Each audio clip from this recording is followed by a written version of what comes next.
Hello, everyone. I'm going to go ahead and get our luncheon started. Well, you've already started eating, of course, but I'm Melissa Clark. I'm Executive Director for the Fairfax Industrial Association. I have a business down here in Fairfax as well, CE Distribution. I sell salt. So, been down here 27 years. I think probably most of you already know that. So, I want to welcome you to our June luncheon and thank Central Solutions for hosting and sponsoring. I'll get up here in a minute and just tell you a little bit about their company. And then we've also got EJ's Urban Eatery, who also sponsored and is providing the lunch here today. And they are sitting back there, the two owners, Eric and Teresa. So just want to make sure you know, EJ's Urban Eatery is just across, is that James Street Bridge? Yeah. I mean, literally, it's like less than 5 minutes to get there. So they have great lunches, great food on the weekends too, and I'll let Teresa tell you a little bit more about that in a few minutes. But I know everyone's always looking for places to eat, and they are not in our district, but they're just a few minutes away. So I have a couple of announcements. We sent out, the Fairfax Festival is coming up October 3rd. We got the Zeros.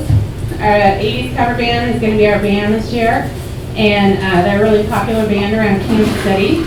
Joel Nichols is going to be our MC, who's also going to co-MC, I guess, with Rachel Chambers, who MCs it for us every year and does an awesome job. So it'll be fun to have Joel down there too. He's a fun personality. And not sure if Lewis and Clark, who are at the point, will be out from underwater or not, as the river has been so high. Steve, I asked you. We're trying. I know. I asked Steve, can't you make the river go down in time? And we got to do all the cleanup and all that stuff. But if it doesn't work out that way, then we'll just do it on the upper level. So no worries, we've got a plan. Also, we just sent out this week this sheet. It's call for entries. I think they're on the back desk by Rachel. So the commemorative poster, each year we've been doing a commemorative poster. And it's kind of like when you go to an art fair or festival, you get a commemorative poster and a lot of people take them and save them, and it'll have like Fairfax Festival on it in the year. You can frame it. So Chris Mabriga, who's one of the brothers here at the business, he's an artist. You can see his artwork all around in the office down here. But he's done our posters the last 2 years. And so to help him out, we've opened it up to all artists, and we're going to do a competition. So it's on our Facebook page, it's on all the social media, it's on our website. So if you know anyone, you don't have to be a professional artist. It's all the details are on the website, and they can look at it. So the deadline to turn in your artwork is July 31st. And then we will we'll have people, we're going to have everyone at the August luncheon vote on their favorite. They'll go around and put little stickers, and then the committee will vote on the top 10 and pick the top one that will be the winner this year. So I think I'm trying to think of any other Fairfax things. We're still dry. Everyone asked about that. So rivers are good. Steve's taking good care of the river. Got the pump stations working. We did meet, the FIA board met with Sharice Davis, our new rep for, is it District 1? No, I think it's 3? District 3. So we got to meet her and tell her about Fairfax and begin that relationship with her, and that was all really good and positive. And she also got to tour the levee and got to see the river where it's at. It's very high. She's on the infrastructure committee in Washington, so it's good for her to see those things.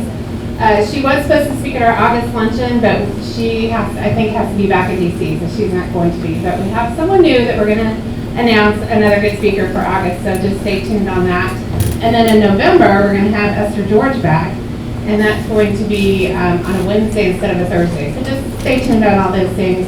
I think we're going to throw in another happy hour at Argosy. We had that a few weeks ago. We had a lot of people attend that, and that was fun, so we're just trying to mix it up. And on here, I don't know if some of you saw, see if I can do this. Paul, do you want to come out and help me? Well, I So think we'll y'all do know it. that we unveiled the signage concepts at the May Luncheon, right? And so, what? To that, the Channel 41.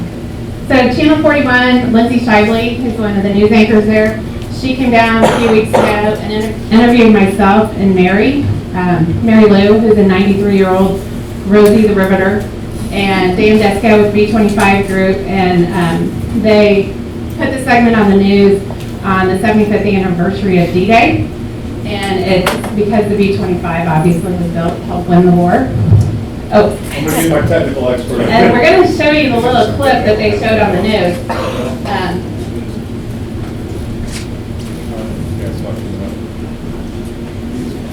It worked right before we started lunch. Yeah, it's not good.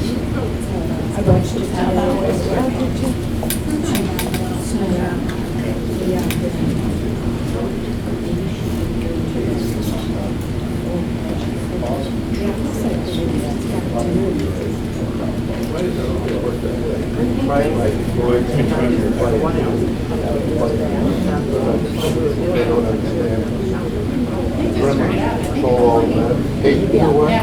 So I hear, I'll tell you what happened. We're showing you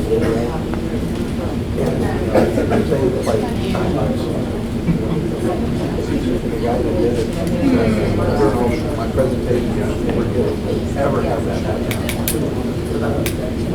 Very different. Tell you more. You have to really good. Well, I'm going to keep talking, and I'm going to have everyone introduce themselves while we're figuring out how to make this work. Because it's kind of it's a fun clip. It's great to get information out to the rest of the city. A lot of people in the city still do not realize the history of Fairfax and what we contribute to the city and to the state, to the country, what we do today and versus our history. We're almost 100 years old. And so once we get that running, we'll show it to you. But let's go around and have everyone introduce themselves. So you just stand up, say your name and who you're with, and we'll move right along. Here's go you. Kevin Bowman, Apples Construction. Hello everybody, my name is Dave Stein. I'm with Mid-American Manufacturing Technology Center, also known as MAMTech. Hi, Brad Miller, Cintas. Chris Eric, Cynthia Smith, Universal Construction. Melissa Bynum, Unified Government Commissioner at Large, District 1. Al Garcia, Kansas City Board of Public Utilities. Patrice Townsend, Kansas City Board of Public Utilities. Can I start down? Oh, I'm sorry, go ahead. Oh, Debbie Ferguson, Kansas Gas Service. John Salazar, Wyandotte County. Joe Boston, Divine Group, and Festival Committee. You're on Festival Committee. Steve Daly, Fairfax Drainage District, and board member. Marcia Harrington, Wyandotte EDC. Good afternoon, Anita Bushwire, Kansas City Campus Public Schools. Alan Bush, Alpha Omega Geotech and Special Inspections. Dave Knoxroad, Rob Elbert, I'm Mike Martin with Capital Electric Construction, and also president of the college. I'm Katie Green, Express Employment Professionals. Christy Wilson with Level 1. With Chris Kelly with Midwest Siding Company and I'm on the fest. Too much. Sharon Thorns with CZ USA, and I'm on the Festival Committee. I'm Joe with Miller Pest and Termite on the Festival Committee, and EJ's Urban Eatery is one of our customers. They have excellent food, and their kitchen is amazing as far as. And we didn't have to pay for that one. Connor Johnson, Miller Pest and Termite. Chris Malgus. Kim Singleton for State Baker Trust. Today, Candace Barton, Hampton and Tweets and Tara Laws with Botter-Lingo. Amy Laws with Botter-Lingo. There. Good afternoon, Eric, EJ's Urban Eatery. Teresa Huger with UMB Bank as well as EJ's Urban Eatery. Jason Kane, Reardon Power Company. Dan Reardon, Power Company, and board member. Bill McElhenney, First National Bank of Omaha. I'm Steve Hedrick with Managed Energy Systems. Trevor Curtis with Express Employment Professionals.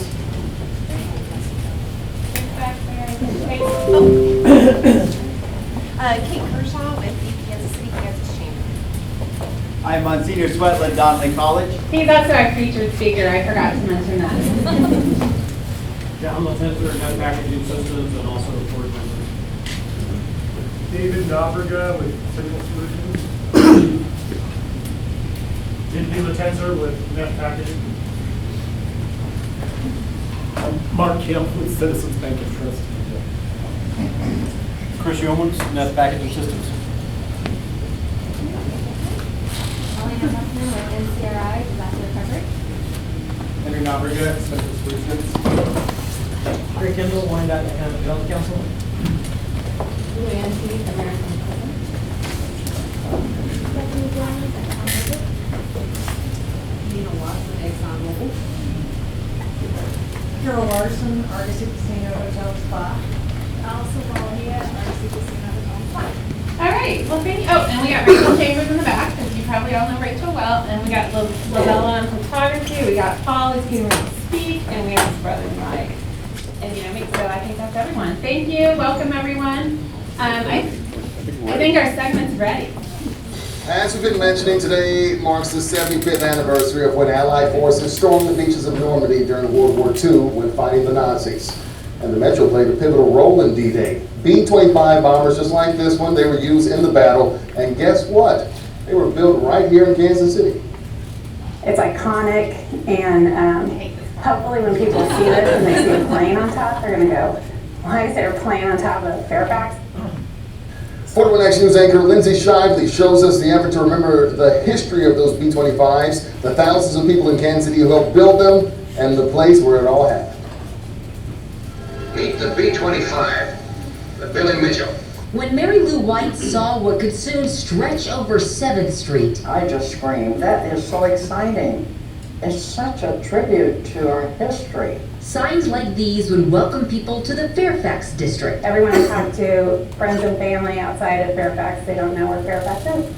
And I'm like, we're almost 100 years old. The B-25 and so many Kansas Cityans like Mary are a part of that history. I wanted to help in the war effort. You couldn't do it in the country, so I came to Kansas City and went to work at North American. For years, Mary didn't know the work she was doing at that plant in Fairfax made her a Rosie the Riveter. I soldered the wires on the instrument panel of the B-25.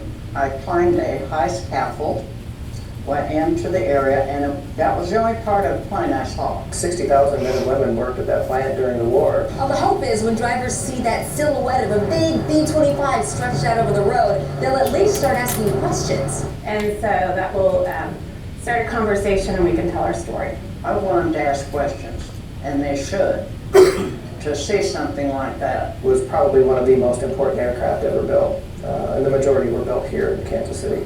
Dan Desko started the B-25 History Project to honor his grandparents and thousands of others who worked at the plant. He's hoping to bring a B-25 back to KC, even one day build a museum. So this, in a very large way, is the community standing up and going, okay, we recognize that this is not just part of our history, but it's an important piece of our history. Clark hopes to have the signs up as early as a year from now, funded through a community improvement district in Fairfax, so people like Mary can see them as soon as possible. We can't let our history die. Lindsay Shively, 41 Action News. Hey, this is kind of a nice piece. I wanted someone else like Paul or someone to be interviewed, but Lindsay said I could do it. You were awesome. Oh yeah, thanks. But it was neat because right after that, the newscaster, he's like, right afterwards, like, I didn't know B-25s were made in Fairfax and Kansas City, and then the weatherman came on and he's like, that's really cool, you know. So it was neat that people are starting to talk about those things. So okay, so I need to keep us on track with time. It's part of my job, I think. So I'm going to introduce Paul Nobriga with Central Solutions, who's also on the Fairfax board and festival committee and does a million things for us. I will help you catch up on time because I'm going to be very fast. For those of you who have not been here before, I'll just spend 2 minutes catching up to date on who we are, what we do.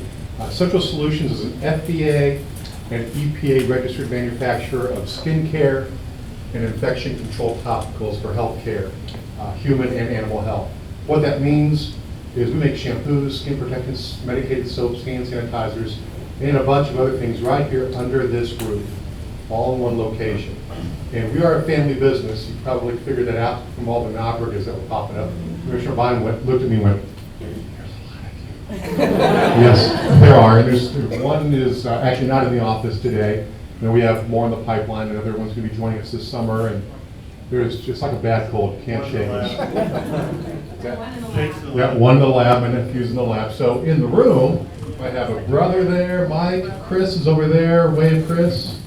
Wave, Chris. Hello, Chris. See the challenges of a family business. Two nephews, David in the back there, and Henry. There's Henry. You got all of us that are in today, I think. And Jake's in the lab. I think that's it. Mark's out of town. And I think that's all for right now. But we have 6 of us that show up on a pretty regular basis here. There'll be 7 effective this summer. We were started by my grandfather in 1925, 94 and a half years ago. He was an immigrant, ended up in Kansas City, crossed over the state line into Kansas. He started the company in 1925, but he crossed over in 1958 and built in Fairfax. So we've been here 61 years. And this is just, I mean, literally all of us, none of us walked into an office. We all grew up on the line. In fact, I think I was in a workstation, aka cubicle, for 10 years before an office was even discussed. So the family rule is we don't want you unless you want to be here. Follow your passion. And the other rule is if you are going to show up, get ready to work, because there's no free lunch. So we're delighted to have you here. We have a couple of giveaways, gifts for you. One is this. It is a hand sanitizer, a foaming hand sanitizer. Lots of times people say, well, what's the best hand sanitizer out there? And I'll always say, the one that you'll actually use. And I like this because it's nice, and my kids will even use this one because it doesn't leave any of that stuff on your fingers and all that. The other one is our recovery cream. It's my favorite product, at least for another 2 months. You have a new one coming out. And it is a skin protectant, but it functions as a high-end lotion. It also does stuff that we can't put on the label because it's outside the FDA monograph, but things like it helps with post-sun exposure, helps keep your skin moist. It can help with scar therapy, things like that. So this is our gift to you. Glad to have you here with us. Anything else? I don't think so. So welcome to Fairfax. If you have any questions about what we do, feel free to grab one of us. We'll be happy to talk. You might have to work hard to get our attention. Sometimes our attention span is like squirrel, but keep at it. So welcome and thanks for being here.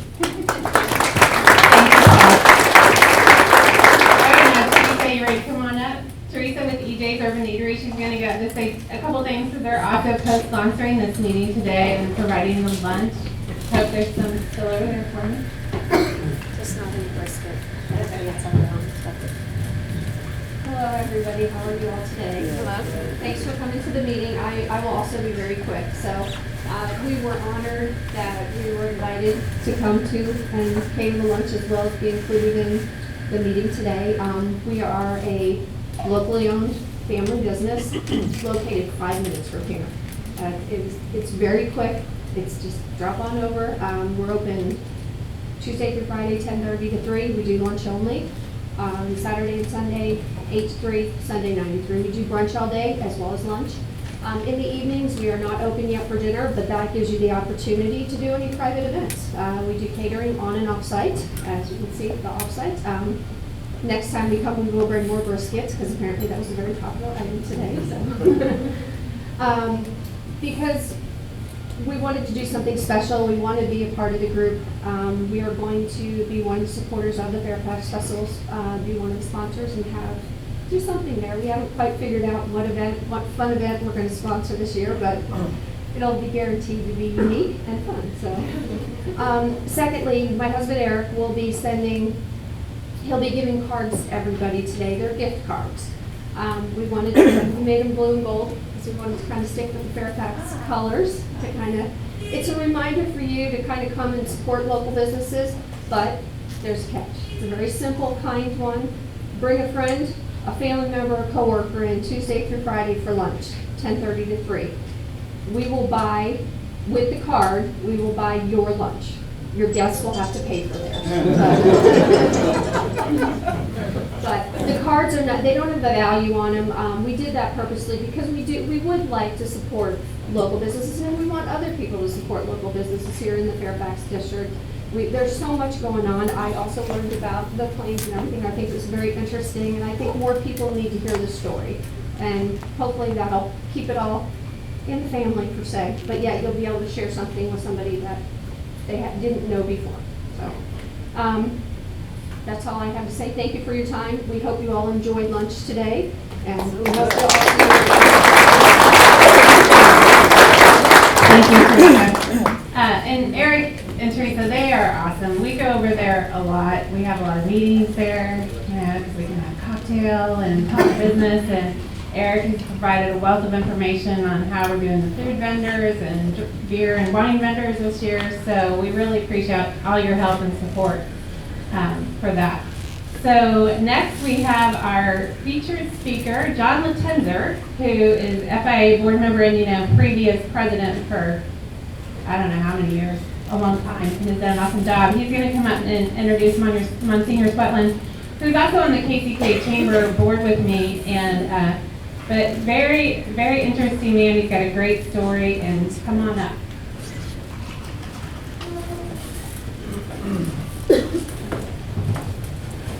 Thanks, Melissa. Thanks for everybody for being here.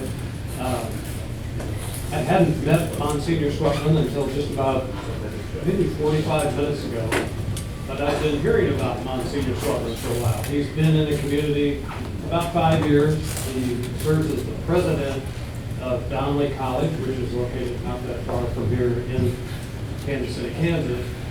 As you can see, as you glance at his bio, which is on the placemat in front of you, Msgr is a pretty good student. He's an educated man. He is graduated from the United States Naval Academy with a degree in physics, was a Rhodes Scholar, has several masters and other advanced degrees, has served in a variety of positions in the academic world and others. It's on your placemat. I won't go through all of those, but obviously Msgr is a very accomplished guy and has become a force in the Wyandotte County, Kansas City, Kansas area, is active on the Kansas City, Kansas Chamber Board. We shared a couple of thoughts about developments in and around the downtown area, a couple of thoughts about the Fairfax industrial area. We shared a couple of those as we drove in, and Msgr will share a few of those other ideas with you.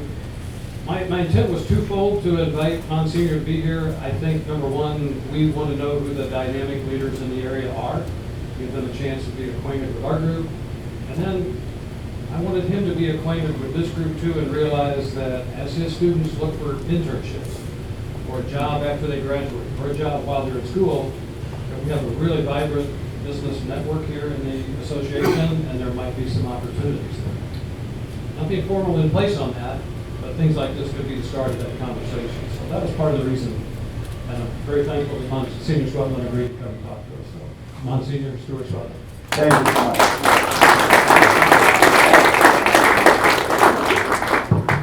Honor to be with you. First, I want to thank you for the invitation, but also thank you for what you do day in, day out. Part of my education, my secular education at Oxford was in economics. There's a reason that they call economics the dismal science, because it can often be that way, especially when you're trying to figure out how to break out of vicious cycles. And there are such things as vicious cycles. We think of the vicious cycle of poverty or the vicious cycle of unemployment. Those can be very daunting issues. But if there's vicious cycles, I always like to say there's virtuous cycles. And that's where virtue begets virtue. And industry is an example almost always of virtuous cycles, because in entrepreneurship, industriousness, good old-fashioned stick-to-itiveness, that kind of genius that goes into creativity all of that comes together in a business and makes possible this wonderful phenomenon that most generations, at least here in the United States, most generations are richer than the previous generation. And that's because men and women like yourselves have produced much more than you'll ever consume in your lifetime, leaving all of us better off. And in my own doctoral work in the church's social teaching, actually the Catholic Church has a lot to say positive about this, as they talk about why a free economy is better than a planned economy, a socialist, a communist economy, why those economies don't work. The church says they don't work because they don't take into consider the human person. The cause of the wealth of nations, that question that Adam Smith asked in 1776, what is the cause of the wealth of nations? We pretty much know the answer to that question now. It's people. It's the creative subjectivity of the human person, is how St. John Paul II put it. He, writing about communism, said the problem with communism is it suppresses the creative subjectivity of the human person. It doesn't allow one's enterprise, industriousness, creativity, and stick-to-itiveness to come together to create something new. If you try to do it from on top, you'll never capture all that is really needed in a human economy. So communism may make people equal, it just makes them equally poor. And so I want to thank you because you do something incredibly important as you allow, through the conditions you establish at your businesses and enterprise and industries, the unleashing of the creative subjectivity of the human person. And we're excited to partner with some of you at Donnelly College, and I hope to partner with more of you in the future. Let me speak today a little bit about Donnelly College. Has anyone been by 18th Street recently and see that we have a lot of construction going on? We're in phase 3 of a 3-phase campus plan to totally redo our campus. That's the hardware question of our campus, and I'll speak about that in a moment. But we also are very interested in keeping up and retooling the software part of our campus, if you will. What we present to our students, the programs we offer, the students we have the great privilege to try to help them along their pilgrim way as they discover their vocation and become, as I like to put it, I borrowed this line from an evangelist named Matthew Kelly, an Australian, but we try at Donnelly to help the students become the best version of themselves. Each and every person is uniquely and wonderfully made, and that means each of them, in our theology at least as Catholic Christians, we believe each of them has a unique vocation. Vocation comes from the Latin word vocare, calling. Each and every one of them has a calling. What we want them to do while they're at Donnelly is to discover themselves well enough, to know themselves well enough that they discover their calling and that they are given the tools to fulfill that calling, to answer that call, and to be ready to step in and do what it is they're called to do, to become what they're called to be. So I want to begin today by sharing with you what I share with every freshman class, just the first few minutes of my orientation speech, because I want you to know about the values of my college that I have the privilege of being the president of. Donnelly College was founded in 1949, so none of you were around then, so you don't remember back then, but 1949 in Kansas City, Kansas, there were options for education, but there wasn't a whole lot of options for education, at least private education, for those who either were first-generation college students or who were economically challenged. So Sister Jerome Keeler, who was a real giant in Catholic education, she was known by everybody, nationally and internationally. Think of 1949 to be a woman religious, a French scholar, and being considered the best in your field in what was an all-male environment. My mom went to Duquesne University in Pittsburgh, and she graduated in 1951. She was in the first class at Duquesne to have women in it. As a matter of fact, she had teachers who refused to teach her because she was a woman. That's the way the educational world was in many places in the 40s and early 50s. Jerome Keeler, Sister Jerome Keeler of the Mount St. Scholastica Benedictines from Atchison, had the idea not just of being the best in her field, which she was. She knew everybody. She brought famous academics here to Kansas City during her time at Donnelly. Like Robert Frost came to Donnelly in 1961 at her request, because as he said, well, when sister asked, you have to come. But she had the idea of starting a college that would be accessible and work well for first-generation college students.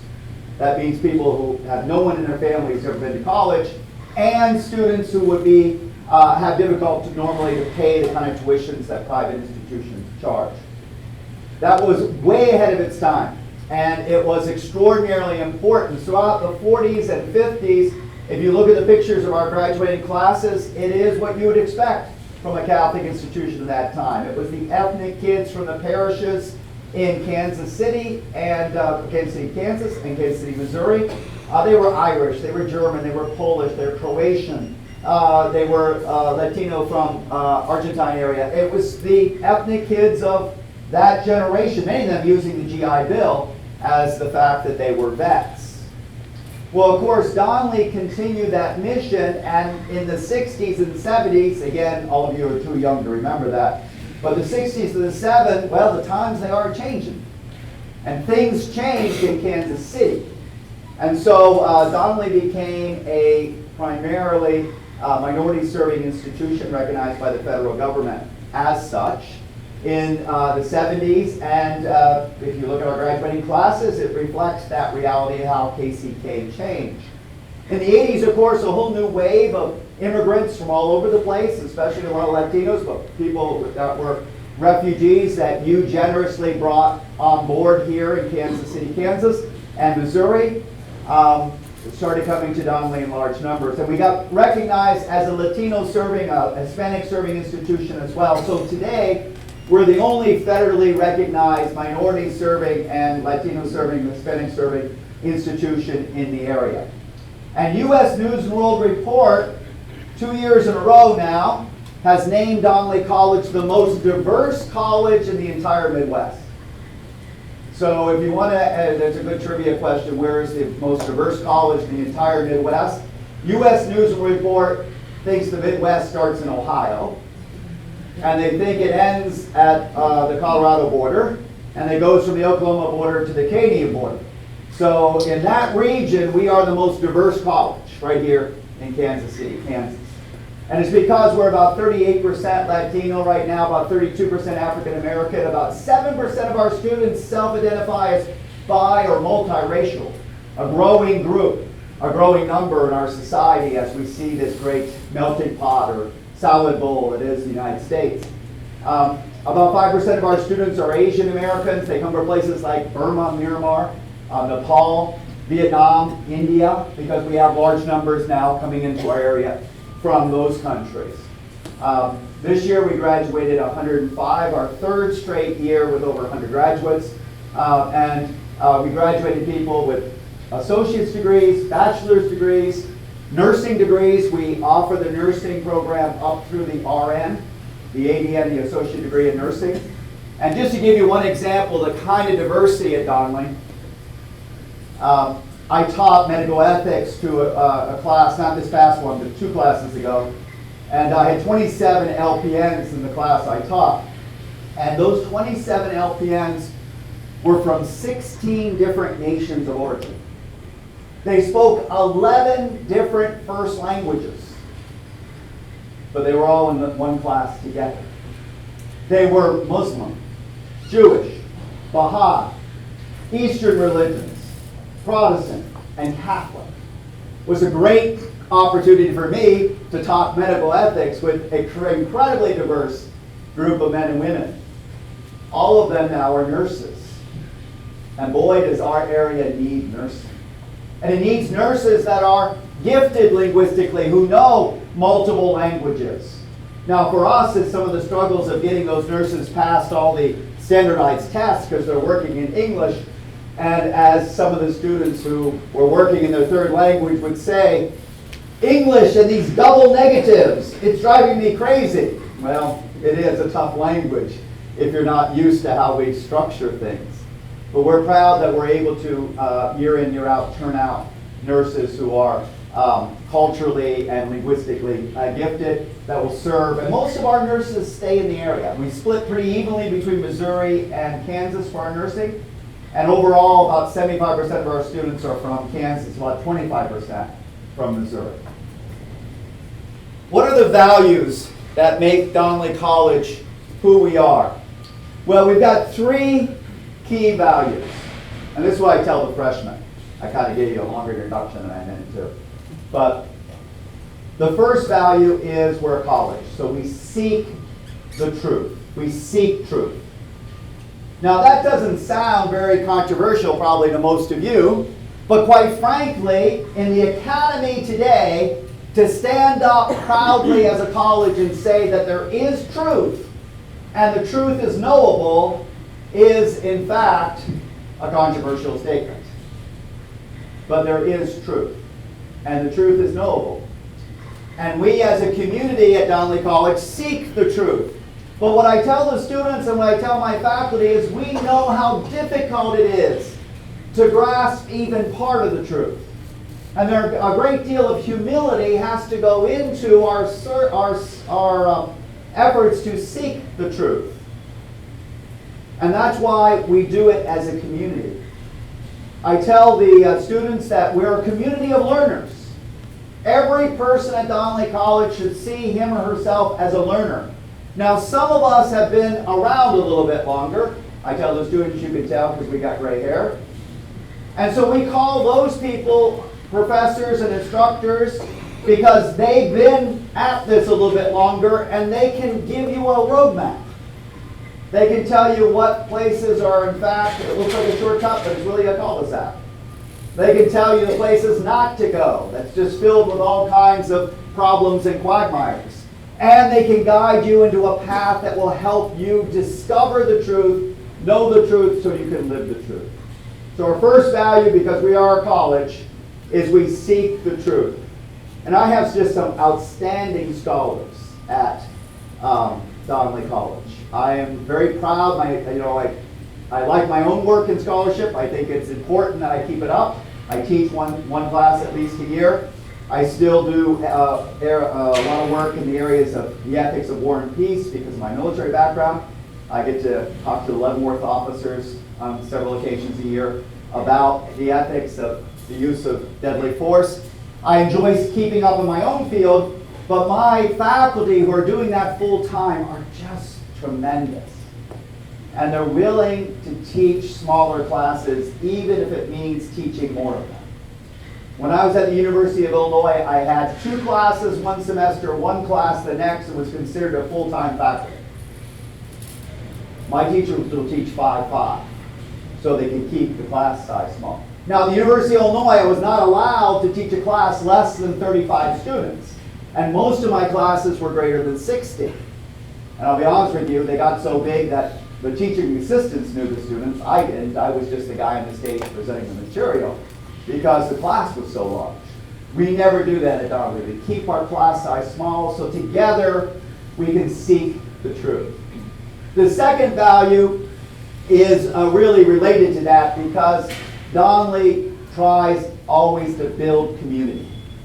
We believe strongly that, as Benjamin Franklin put it, we hang together or we're going to hang separately.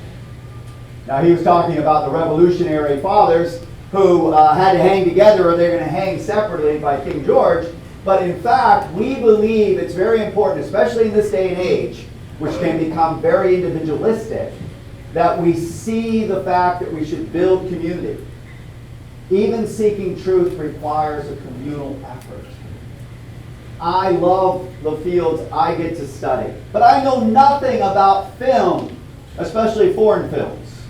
I know I like a couple, but that's about all I know. But I've got an expert in my English department who's, matter of fact, her book on the study of film has just been translated into Japanese. It's very popular over in Japan. And she's an expert on film, especially foreign films. Great. Wonderful to have. And so together we can know so much more than we can individually. So we try to build community, but it's not just community for the educational purposes, but the fact is, one of the things we have to learn as a diverse college is how we can live together, how we can work together, how we can mutually understand each other, even when we have serious differences about important things, how we can be civil, how we can engage in controversial discussions without all of a sudden being at each other's throat. That's a set of skills that I think will help the students as they go forward, because, well, probably here in Fairfax, you never have disagreements, right? Everybody always agrees all the time. Oh, it doesn't? So that's a life skill everybody has to have and develop. And I think our educational institutions, if they're doing what they're supposed to be doing, can model this and can prepare the next generation to be a little less contentious than what's going on right now in our what should be civil discourse, but has become uncivil discourse. And last but not least, I tell the students, if we're going to spend all the time and effort to seek truth and build community, then we have to be committed to excellence in all things. So we try to emphasize with our students the importance of pursuing excellence. We seek truth, we build community, we pursue excellence. That's the values that make up the college. And I'm proud to say that the Donnelly College has been doing this now for almost 70 years. If you talk about what our aspirations are, people often ask me that, what's your aspirations for Donnelly? Donnelly wishes to become the most accessible and transformative Catholic college in the country. We are accessible in the sense that we only charge about $7,000 a year for tuition.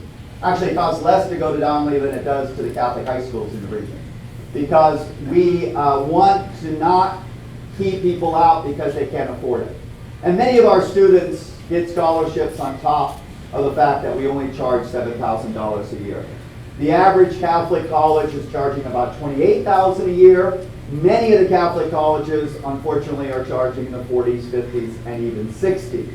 I was talking to a father who just wrote his check for his student going to Georgetown this year.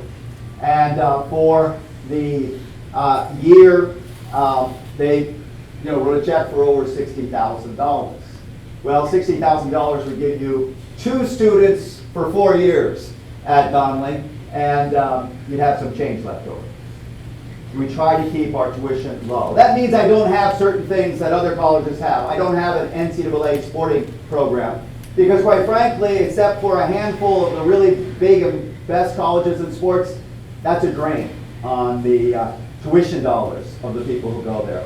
And we don't have all the bells and whistles that might go with higher ed, but that allows us to focus on what we should be about, which is educating and forming our students. Right now, we are trying to make that transformation not just a transformation of our students, which we think happens. I love this, being such a small place, I get to know most of the students before they graduate. And when they walk across the stage, I know their story. It's a great story of transformation for themselves and often for their entire families. Many, many, many of them are the first in their family to go to college even today. The 105 who just graduated, 79 of them were the first in their family to go to college. So almost 80% of them were first in their family to go to college. But we're also trying to transform our community a little bit by transforming Donnelly. You know, Donnelly, because it was founded like it was founded, we've always been in hand-me-down buildings. We were first at 12th and Sandusky in the old Catholic high school when Ward moved to where Ward is. And after that, we moved into the current buildings we're in were the old Providence Hospital.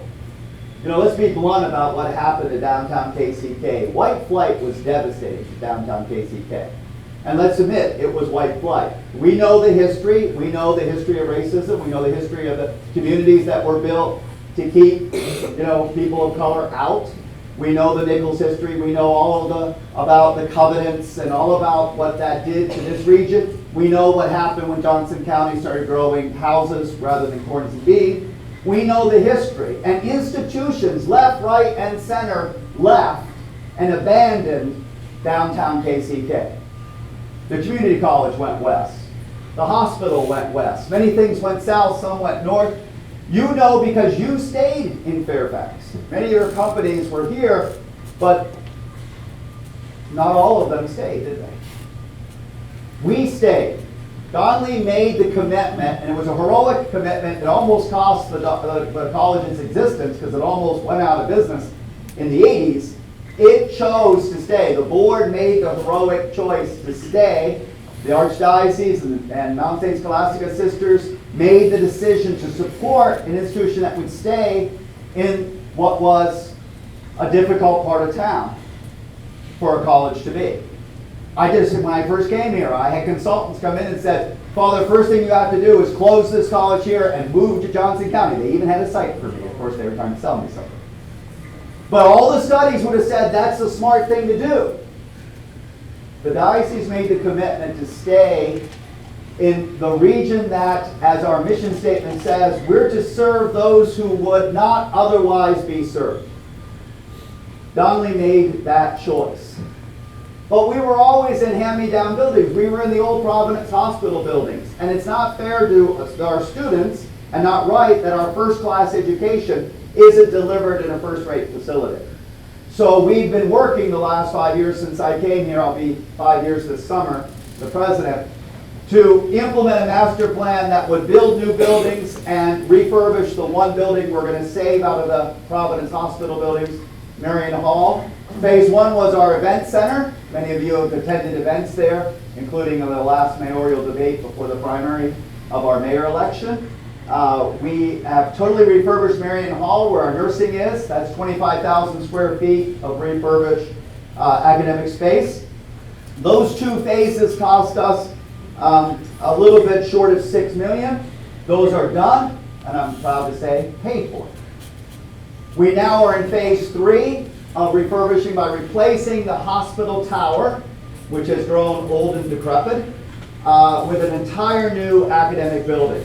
So we're putting 24 total million, so you can do the math there, 18 more million, into a parking lot to have our parking and that new academic building that you see going up on 18th Street. 72,000 square feet of new academic space and office space. It's also going to have a chapel connected to it, our first dedicated chapel.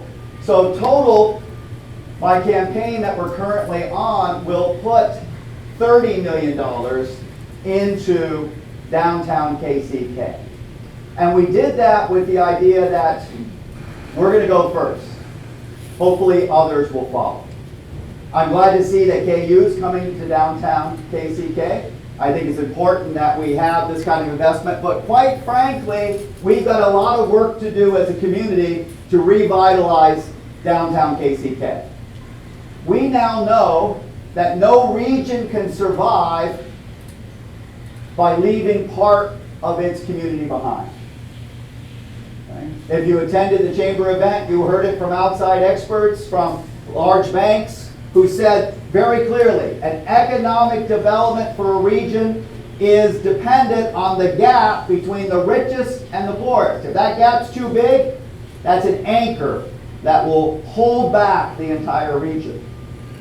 Those parts of our community that have not yet tasted the revitalization that has taken place, the economic resurgence that has taken place in so many parts of our community, we have to focus on those areas. Just look at Detroit. Detroit learned the hard way. You can't ignore part of your community. Eventually, like a bad spot on an apple, it spoils the whole region. We have to refurbish downtown KCK. We either hang together or we're going to hang separately. And that's a community commitment we need to make. Donnelly's proud that we're going to be part of that revitalization. My students are tremendous, but they don't know what they don't know. Have you noticed that about young people? They don't know what they don't know. Have you noticed that? I of course, was not that way. I don't know about you. But I never did know what I don't know. No, I still don't know sometimes what I don't know. But our students are wonderful. They're bright, they're energetic, they're dedicated. But they haven't always seen the kind of professional life that's possible for them. They just haven't been introduced. They don't have sometimes the soft skills that go along with that. We have to help them learn how to do a resume. We have to sometimes also help them with their wardrobe. We held our first formal dance not long after I came to Donnelly, and it was great. We did very impromptu. The students wanted, the student government arranged it. Tremendous. They did it for $10 a couple. I still don't know how they did that, but they did. They begged, borrowed, and stole, but that was good. I like that ingenuity. But we found that we had 40 couples. That's all we could take, 80 people, for that particular dance. And when the 40 couples were signed up, I talked to the men about, well, this is a formal event, so you're wearing a suit coat and a tie. 10 of them didn't own suit coats and didn't have the money to be able to buy them. Fortunately, we were able to partner with Catholic Charities and fix that so that at the event they all had suit coats. But that woke me up my first year, that we have a lot of work to do to help those who are behind economically to catch up. And so one thing I'm just going to throw out here today, I don't have any specific plans, but I would love to start partnering with the businesses here and elsewhere in the community to place our students in internships, to learn some of those soft skills, and to be mentored in ways that will help them be the next generation of entrepreneurs, managers, and workers that this region and others need. So if you're interested in that, please, I've left some of the propaganda on the tables. Please tell me, and I will look forward to working with you on that. Last but not least, I want to thank many of the sponsors here in this area. I know that many of you have contributed to Donnelly over the years. We are about, this past year I had 500 full-time students. At any given time on campus we have about 350. We had over 1,000 students that in one way or another took classes at Donnelly. Now about 55 of those I never saw on campus because they're guests of the state up in Lansing, because we have a branch camp up at the prisons in Lansing where we do the associate degree program. I'm happy to say that Lansing program is tremendously successful. We have educated over 400 prisoners over the years since we started that program a few years ago. And 202 of that over 400 have graduated in the sense that they were either paroled or finished their time in the prison, finished their sentence. Now, even if they only took one class from Donnelly, many of them got their associate's degree, but even if they only took one class from Donnelly, we count them as an alum, we count them as part of our program, and we keep track. Of that 202 that have left prison, only 4 have committed a new crime since they left prison. So that's a recidivism rate of under 2%. And you know the national averages on that are above 50%. So the fact is, we know what works in keeping men and women out of prison. Educate them, form them, train them for coming out of prison, that they've got something they can do. One of our former students up there, he was a young kid when he was sentenced. He did something very bad and very stupid, he admits it. And he was laying around in his cell, and his roommate was in our program. His roommate said to him, his cellmate said, you're just wasting your time. Why don't you come to the class? So he went to a Donnelly class because he was bored. He fell in love with learning. He got his associate degree while he was in prison, came out, went to K-State, got his business degree. He now runs 3 companies. He was a former prisoner. Now he owns and operates 3 companies, many of them hiring, 2 of them hiring inmates, because the work he's doing in refurbishes and flipping houses and rental properties and landscaping is things that is very readily for people. And he knows all the tricks so they can't fool him. And he's a very good employer so think of someone who was dependent on the state. Our taxpayers' money was supporting him. You know, a year in prison costs more than a year at Harvard. So we were doing that. Now he's paying taxes, employing, and building up our community. That's the kind of thing that can happen if we partner together to help people become the best version of themselves, which is what we're trying to do at Donnelly, with your help and with others. Thanks for listening today. I'll take questions.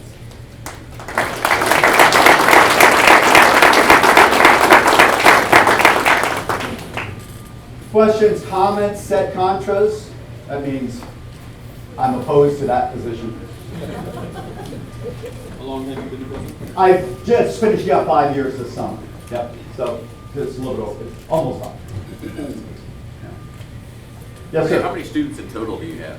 We know the old adage, when John the 23rd was asked, St. John the 23rd was asked, how many people work at the Vatican? His answer was, oh, about half of them. So sometimes when people say, how many students do you have? And we say, oh, about half of them. No. At any given time, we'll have 350 to 400 on campus. Like I said, in a given year, there'll be 1,000 different students. But full-time this past year, I had 497 to be exact. So 500 students. Yeah. Your tuition is very low. How long will you be able to continue that? Yeah, I just was talking to the board about this. We continue. One of the ways Donnelly exists, where the model that we're on is a unique financial business model for our college. My Higher Learning Commission that accreditates us didn't like it at all. That's why one of the reasons we were put on probation. We're off probation because we convinced them we can do this, but we subsidize each student. And we're committed to keeping tuition low, and as long as I can continue to raise the money that I need to subsidize tuition, we will continue this business model. I'll just be brutally honest. We have to raise about 40% of our budget every year through philanthropy. So if you didn't have this, what would your tuition be if you didn't have this? It costs, and the way we do education is costing me right now between $11,500 and $12,000 per student to educate. We're charging $7,200 next year, so you can see what I have to raise. About $4,000 a student I have to raise on top of whatever scholarships we go. A lot of our students, about 69% of our students, so 2/3, are eligible for the Pell Grant, which is a good government program. There are good government programs. It gives tuition money for the neediest. And so 2/3 of our students get that. Now actually, almost all of our students would be eligible for Pell Grants, but some of our students are undocumented and they can't get government help, government programs for anything. So we've got this weird thing in our community where some people came here when they were very young and have been here their whole lives, graduating from our high schools in the region, but are still undocumented because of their parents' irregular situation. And so we have a fair number of undocumented students that are at Donnelly. I don't always tell group staff, but I think it's important that you know what the community is like. So almost all my students will be Pell Grant eligible from an income point of view, but there's 20% or so that can't access that because of their irregular documented status. But I think it's important that we educate those students. And I think we're going to fix this, right? Most of our students that I'm talking about are DACA students, so they can work. Some of them work down here, actually. I know from talking with them. And you know that you can hire DACA students. They're completely legal to hire, but they're in this weird situation that they can't do much else in our system. So that helps. So what we do usually is whatever they can get from the Pell Grants, we'll usually educate them for that and make up the difference. And right now, Pell Grants is just over $6,000 a year for a Pell Grant, full Pell Grant. What Yes? are the different degree programs you have? You mentioned nursing, but what other Right. fields of study? Our 2 4-year programs, and we started these 4-year programs, but they're really just, getting their legs under them. ISIT, so Information System, Information Technology, and the graduates are just in such demand. Cerner loves our graduates. And I love our graduates. My entire ISIT department is our alums right now because we think we're doing a good job with them. So ISIT and the organizational leadership, which I'm actually renaming, we're working on that with our creditors now. It's really it's a business degree, so we're going to call it business leadership because organizational leadership, people wondered what that is. So we're preparing young people, and sometimes not so young people. We have a lot of degree completers that take the business leadership degree. And what we want to do is turn out men and women who are ready to do middle management or junior management, depending on their age and their background. They have all the virtues, all the skill sets, all the things they need to walk in and start a junior management program or into middle management if they already have some life experience. That's what that degree program. Those are our 2 4-year. Then 50% of our students, half our students, we were founded as a junior college. Half of our students still do the associate's degree with us and then transfer and go elsewhere. And so 90% of our associate degree students go on to a 4-year program. Our 2 most popular transfers right now are K-State and UMKC. We have a great partnership with the Block Foundation where they sponsor about 10 students a year to go to Donnelly to get their associate's degree, and then they have a full ride to UMKC. I just graduated 12 from UMKC this year who were Block scholars, people who were sponsored by Block, and they're going on to do tremendous things. It's just a wonderful program that Mr. Block, and there's a great example. We're a Catholic institution. Obviously, the Block Foundation, Mr. Block was, God rest him, a Jewish man, but he loved what we were doing in downtown KCK. He saw in our students, he really saw himself, and he'd be the first to say he struggled in college. And so he was generously, and hopefully the foundation will continue generously to support. But that's what makes what we do possible, people like that helping us out. Good. Are we doing on time? Good? I think that, can you Great. quickly mention, you didn't mention your radio. Oh, sure, yeah.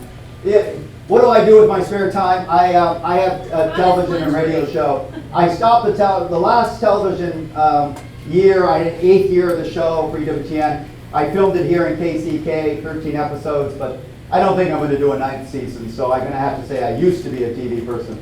My brother, when he saw me on TV, said, "Stuart, you have a face made for radio." So, being a good big brother, yeah.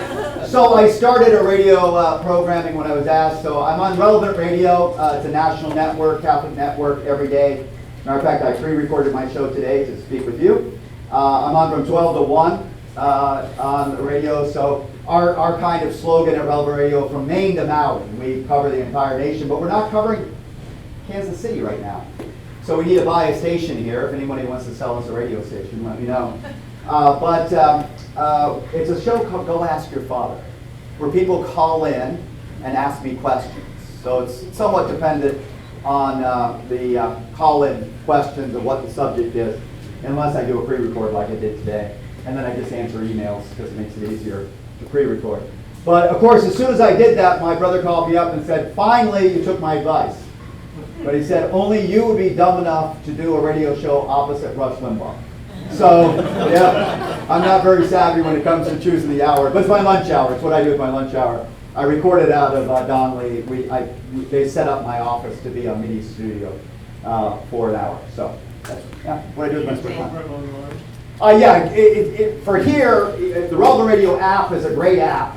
If I can push Relevant Radio app, and you can download it on your mobile device, or relevantradio.com is our you can listen to it on the live streaming as well. Yeah. All right. Yeah. Thanks. Thank you. All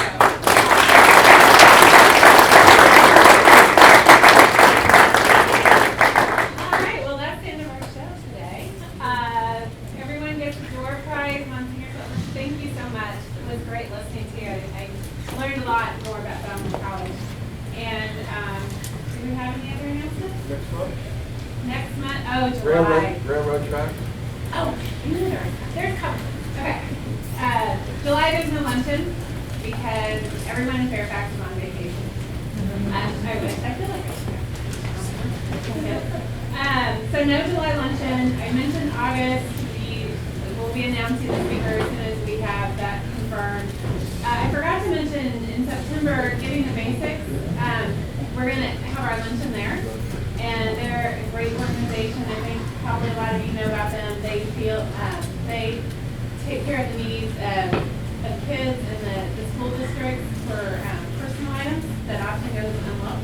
And they've also branched into seniors.